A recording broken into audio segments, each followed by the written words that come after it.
Hunter x Hunter Episode 50.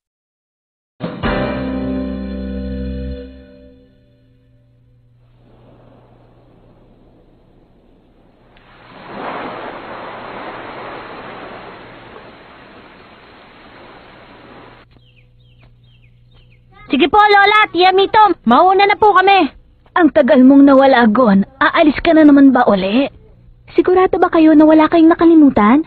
Ilang beses nyo nang tinanong sa amin yan eh. Hindi na kami mga bata. Hindi na nga kayo mga bata. Bakit kailangan pa namin kayo gisingin sa umaga? Eh. Gon, sumulat ka sa amin. Pangako ka, asahan namin yan. Opo. Sulat? Ba't hindi na lang email? Mas madali, tsaka mas mabilis. Hindi, kailangan sulat. Mas maganda kapag sulat. Ikaw rin sulatan mo kami. Ano? Ako rin? Oo. Susulat ako. Sa kaaway lang gumagawa ng sulat at saka pagbabanta ang laman. Huh? Banta sa buhay. Nagbibiro lang po siya. Naalala ko na. Marunong nga pala akong sumulat ng chain letter. Yung puro kamalasan. Pasensya na po kayo. Puro talaga biro ito si Kiluwa ngayon eh. Di ba Kiluwa, ha? Oo. Nakakatawa, no? Pasensya na. Hindi ko kasi maintindihan. O siya, sumulat kayo. Huwag kalimutan. Opo! At siya nga pala, Kiluwa. Bumisita kayo ulit ni Gon, ha? Maghihintay kami dito. Sana makita namin kayong dalawa uli. Nakakatuwa kayo. Mangako ka.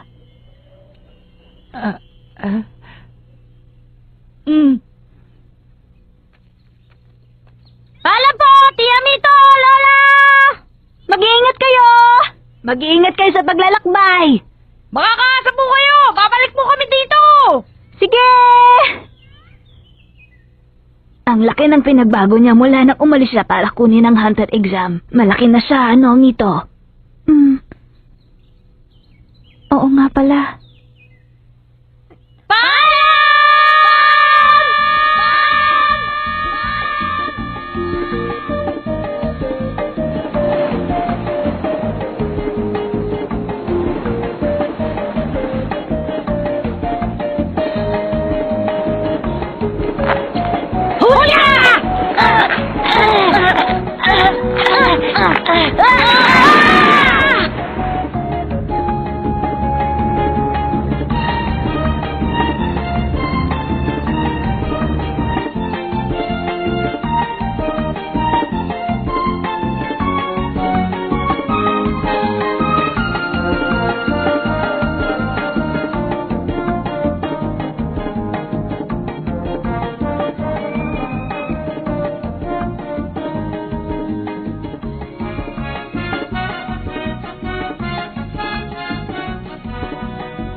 Yan na!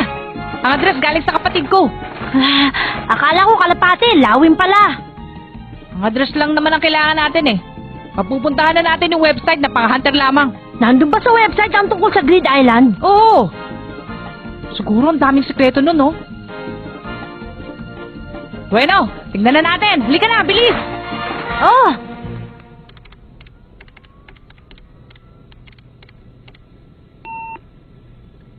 Eto na. Aha, ito pala ang hunter website, ah. Oo. Gon, paki-encode naman yung license number at saka license card, oh. Oo.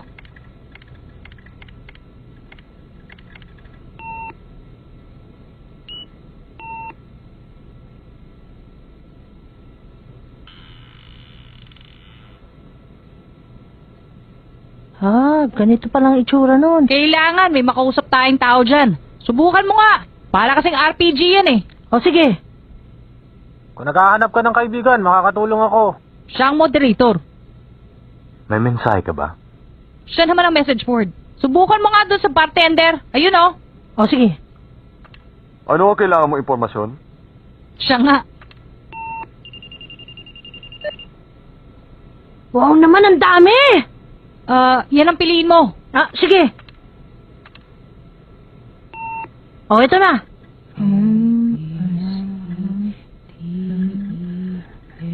Nahanap ko na! Grid Island! Sana yan nga! Pinili mo ang Grid Island. 20 million. Ano? 20 million para sa impormasyon? Bibili mo ba? Oo o hindi? Kung sa bagay, alam nga namang bigay nila ng libre ang impormasyon. Siguro, tama lang ang presyong ganyan. Siguro nga, yung laro mismo, 5.8 billion eh. Masyadong magastos tong pinapasok natin, ha? Bueno, makinig na mabuti. Sa totoo lang, ang Grid Island ay isang laro na gawa ng mga may hawak ng NEN. Ha? Hindi malaman na hangarin ng may akda. Mukhang may alam siyang kakaibang estilo. Marami silang kasali sa laro. Ibinuhos nila ang lahat ng kanilang NEN sa 100 unit ng game software na ito. Kapag naumpisa na ang laro, mapapaandar na ang kapangyarihan ng NEN at masasali na sa laro ang player. Hanggat buhay pa ang player sa laro, magpapatuloy ito, kahit hugutin pa ito sa saksakan. Sa madaling salita, matatapos ang laro kapag patay na ang player.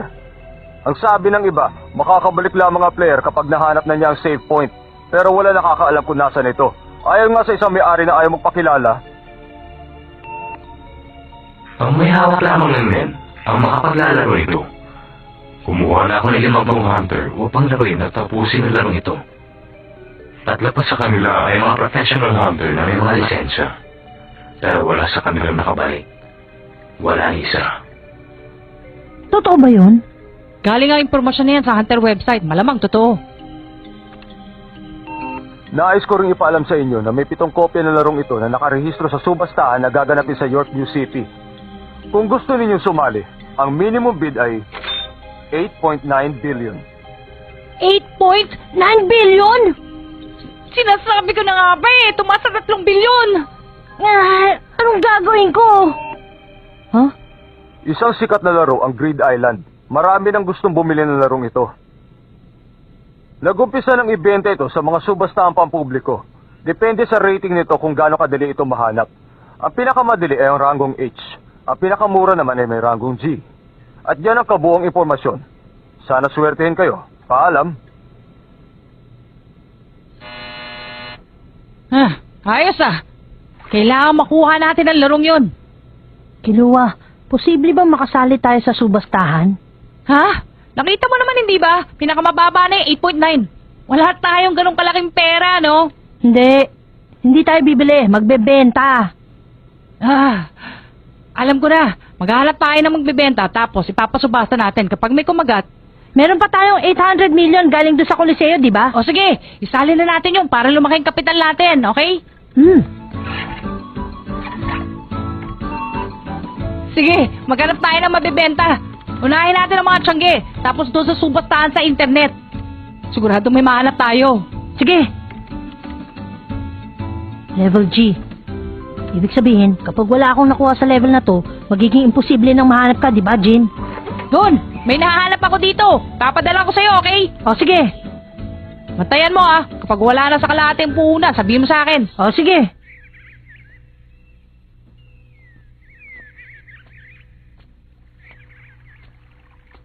Yan.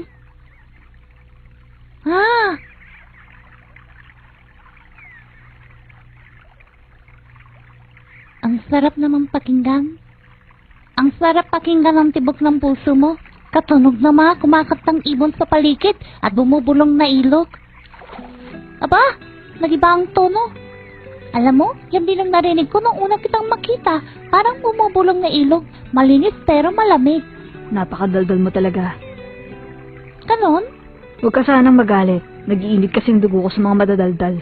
Ang dami mong malalaman kasi wala silang tigil sa pagsasalita. Totoo yan. Pero alam mo, hindi natin mapagkakatiwalaan ang salita. Masyado itong mapanlinlang. Kahit ikaw, kaya kang linlangin ang mga sinasabi mo at hindi mo basta-basta mahalata ito.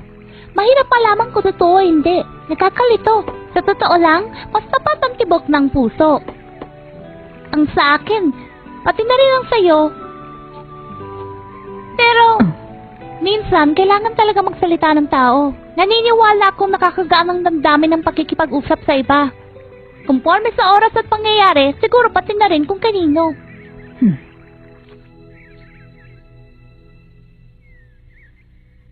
Bueno, ilabas niyo na mga nakuha ninyo at ipakita niyo na sa akin. Kala mo kung sino ko magaling. Gusto mo na naman yatang maging alipin kong muli. Hindi. Etong sa akin, buhok ng sikat na artistang si Sarah. May DNA signature na kasama. Ang galing mo pa rin talaga. Magaling. Ano pa meron? Heto naman ang sa akin. Brain cells ng pinaslang na diktador na si Major Sherman. Sa akin naman, kanang braso lang nakaburol sa pyramid ng Egypto. Heto naman ang sa akin. Isang bungo ng unicorn. Walang peke sa mga ito. Magaling. Ayos. Uumpisan ko agad ang pagsisiyasat. Lumapit na kayong lahat dito.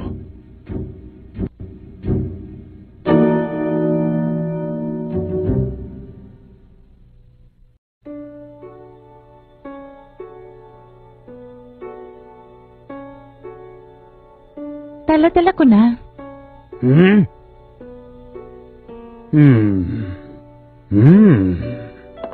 Kung sisiyasatin mo pa, dapat kanina ka pa nagpakita. Bakit kaya kumukulubot ang noo niya? Ayos. Dali na agad yan sa pinuno.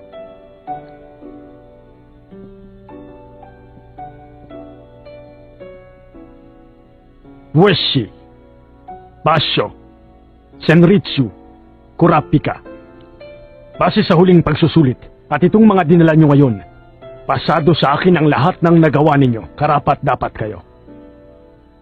Bueno, tanggap na kayong 4. Ako nga pala si Darth Zorn, pinuno ng mga gwardya. At ngayon, bibigyan ko kayong 4 ng isang assignment.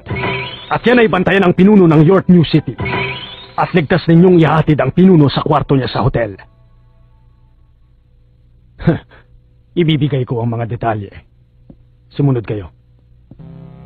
Mula rito hanggang sa paliparan sa liblib ng York New City, lalarga tayo sa isang pribadong sasakyan. 35 oras ang biyahe. Galing naman sa paliparan, sasakay tayo sa limousine papuntang hotel. At 1.5 oras ang magiging biyahe. Kayong 4 ang pupwesto sa pinakalabas ng formation.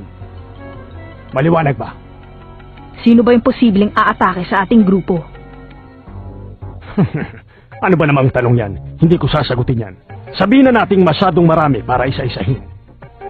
Importanteng tao ang pinuno sa sindikato. Maraming kaaway na pwedeng magpakita doon. Hindi mo siguro ako nauunawaan. Kung may kilala ka sa may posibleng aatake, malaking tulong yan para sa atin. Kung alam natin ang motibo nila, ang pagkatao nila, at kalagayan, makakaisip tayo ng pangkontra. At kung handa sila para sa atin, makapaghahanda rin tayo para may pagtanggol ang pinuno. Ikaw ang hindi nakakaintindi. Kahit sino pa sila, kailangan nating protektahan ang pinuno. Kahit sino, kahit kailan, kahit saan at anumang paraan, yun lang ang kailangan nyong malaman. Huwag mong isipin kung sino ang aatake. Hindi na mahalaga kung sino at ilan pa sila. Basta ang gawin mo, hayaan mong sila ang mauna.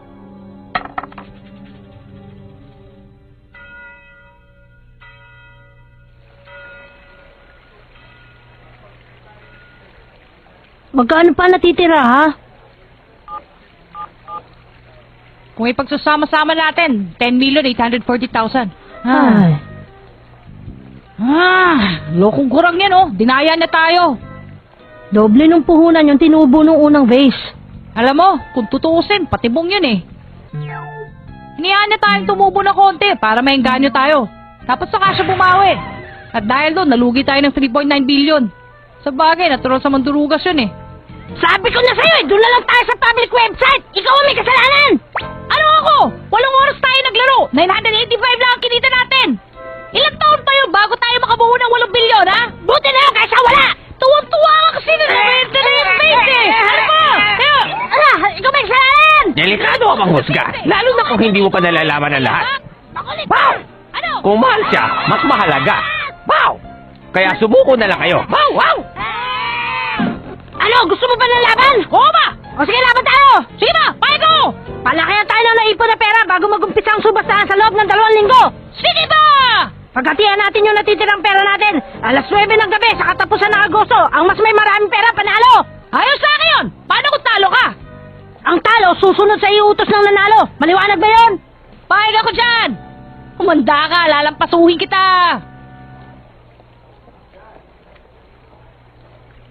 O paano, manda ka? Ikaw rin. Ngayon na! Nagkakasundo kaya yung dalawa? Huwag kang mag-alala sa kanila. Matatanda na yung dalawang yun. Kung sa bagay. Mito, isa pa nga dyan, oh. Apo.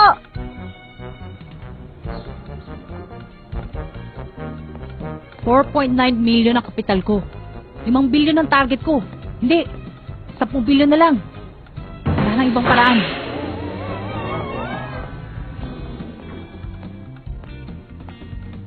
Nick, bawal pumasok ka menor de edad.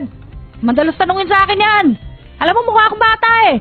Pero tignan mo, wala man sa itsura, 20 anyos na ako. Madalas nga mapaaway dahil dyan eh. Oh. Hindi kita niloloko, tignan mo to. O, di ba? Tusong milky yun ah. 500,000 ang hiningi niya kapalit nito. Magaling, ayos na to. Kailangan ko na lang maibenta to sa ibang website. Ha? Naku naman! Si Vincent Gutierrez ang nanalo ng item number 89. Ganun pala. Kailangan maghintay sa huling sandali bago magbid. Hindi bale, matututunan ko rin to. Matingnan nga ang susunod na item.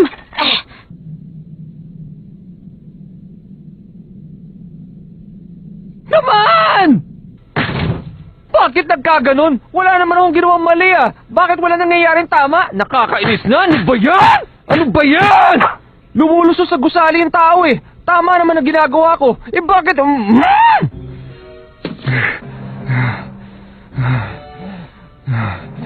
Kayes! Hindi pwede. Naisa na ako ng kilo ah. Imposible yun. Hindi pa niya kayang gumawa ng peking laro eh. Hindi niya ako kayang gulangan. Paano kaya yun? O baka naman naloko rin siya ng iba. O di kaya ito yung totoo. Pero kung ito yung totoo, bakit hindi nauulit yung laro? Dahil ba para lang sa hunter ng laro? Pambira naman. Baka kailangan ko i-hack ang hunter site. Hindi pwede. Masyado delikado. Sana nandito si Kuya Irumi. Pwede ako makipagkutsaba sa kanya. Pambira naman oh. Kung kailan mo siya kailangan, wala naman siya. Gusto ko malaman.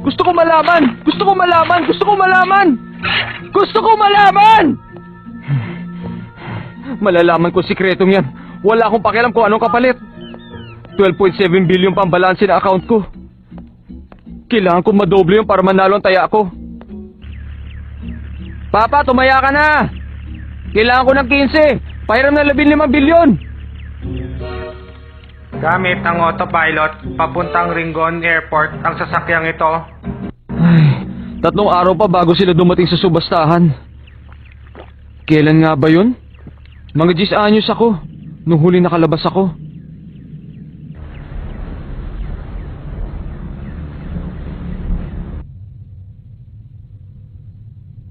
Pupunta kaya siya sa Yorkview City? Malamang pupunta siya. Naalala ko tuloy yung hitsura ng mga mata niya nung binanggit ko yung tungkol sa gagamba. Gaganda, kinilig ako.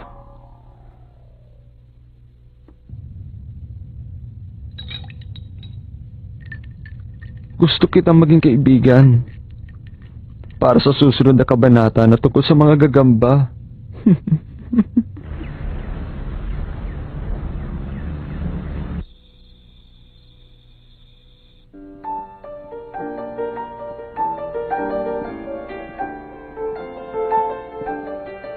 Sa wakas, makikita ko na rin ang pinuno at ang York New City. Psst. Tingnan nyo. Ano yan? Hindi yan totoo. Nagkakamali ka. Yan ay totoong nilalang. Dati namin siyang kasama sa grupo. Hindi kasi siya nakinig sa aking babala. Pinagbayaran niya yun ang buhay niya. Masyado niyang inisip ang kalaban kaya nagkaganyan siya. Dahil sa bulilyasong ginawa niya, nilagay niya kami at ang pinuno sa panganib. Kaya tinapos namin siya. Kayong 4 ang papalit sa taong yan.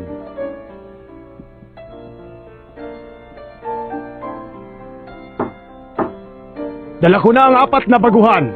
Mabuti. Kamusta? Kanina pa namin kayo hinihintay. Dito ang daan.